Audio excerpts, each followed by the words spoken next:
চিংড়ি মাছের মাথাগুলো খোসা ফেলে দিয়ে নিয়েছি, এগুলোকে আমি ভর্তা করব। ভর্তা করার জন্য নিয়েছি কিছুটা পরিমাণে বরবটি, একটা ছোট সাইজের আলু, কাঁচামরিচ, এক টুকরা আদা, বড় সাইজের একটা পেঁয়াজ এবং ছোট কোয়ার এক টুকরা একটা রসুন। সবগুলো দিয়ে এর মাঝে আমি পরিমাণ মতো হলুদ, সামান্য লবণ দিয়ে কিছুটা তেল দিয়ে আমি এটাকে ভালো করে নরম হওয়া অবধি ভেজে নেব।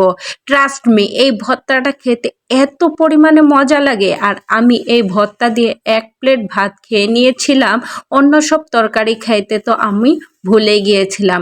এই ভর্তাটা অন্য সব ভর্তার চাইতে অনেক অনেক বেশি ভালো লাগে। তো আমি এই ভর্তাটা পাটায় বেটে করব না, আমি ব্লেন্ডারে সামান্য ব্লেন্ড করে নিব এবং আধা থেতো করে নিব। একেবারে ভালো করে মিক্স করব না, কেননা একটু দাঁতের কামড়ে চিংড়ি মাছ, বরবটি, আলু এসব পড়লে খেতে ভালো লাগবে।